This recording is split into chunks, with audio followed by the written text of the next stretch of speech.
जळगावच्या धरणगावमध्ये काल मध्यरात्री जोरदार पावसाने हजेरी लावली। मात्र या पावसाचं पाणी जे आहे या परिसरातील अनेक गावांमध्ये शेतांमध्ये साचल्याचं पाहायला मिळतं आहे।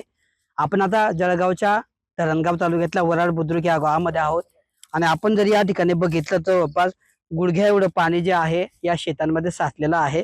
या शेतामध्ये जर आपण बघितलं तर नुकतीच जी आहे कपाशीची लागवड या ठिकाणी करण्यात आलेली होती आणि त्या कपाशीच्या जी आहे पूर्णपणे कपाशी जी आहे या ठिकाणी पाण्यात आल्याचं चित्र आपल्याला पाहायला मिळतं आहे।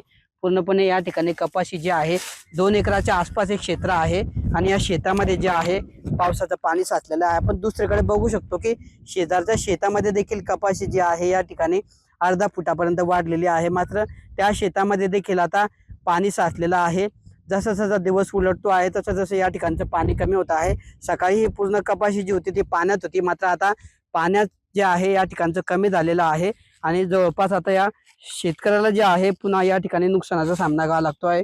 आपण कपाशीच्या या शेतामध्ये बांधावर आलेलो आहोत आणि शेतकऱ्याशी या ठिकाणी बोलण्याचा प्रयत्न करणार आहोत की कशा पद्धतीचं नेमकं हे नुकसान झालेलं आहे, काय नेमकं झालंय नेमकं। काल दिवसाला आणि रात्रीला बऱ्याचपैकी पाऊस आल्यामुळे आता 2 एकर मध्ये पूर्णपणे पाणी साचलेलं आहे आणि आमचे जे काही पीक होतं ते पूर्णपणे पाण्यात डुबलेलं आहे।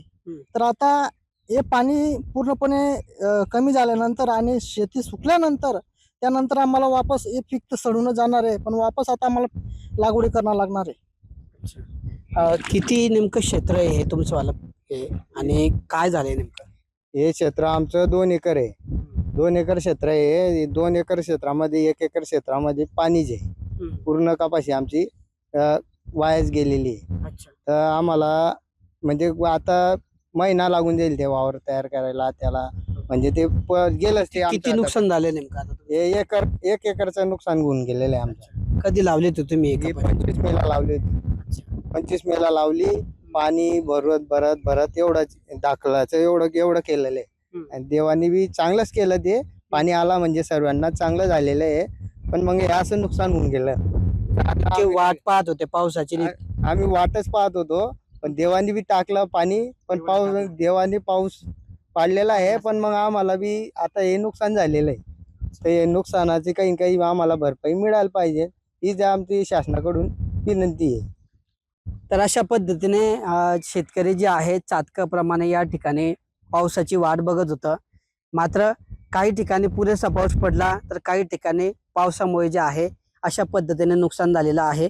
या जवळपास 2 एकर मध्ये अर्धा एकरपेक्षा जास्त क्षेत्र जे आहे कपाशी जे आहेत या पाण्याखाली सापडलेली आहे। त्यामुळे या नुकसानाचे पंचनामे करून भरपाई द्यावी अशी मागणी जी आहे या ठिकाणच्या शेतकऱ्यांनी केली आहे। तर दुसरीकडे पहिला पाऊस झाला असला, मान्सूनचं जोरदार आगमन झालेलं असलं तरी जळगाव जिल्ह्यामध्ये काही खुशी तर काही गम अशा पद्धतीचं वातावरण या निमित्ताने शेतकऱ्यांमध्ये पाहायला मिळतं आहे।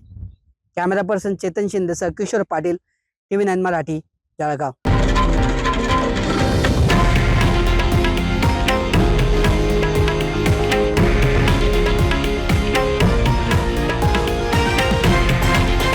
हे आहे देशातील नंबर 1 न्यूज नेटवर्क आणि आपण पाहत आहात TV9 मराठी, एकमेव।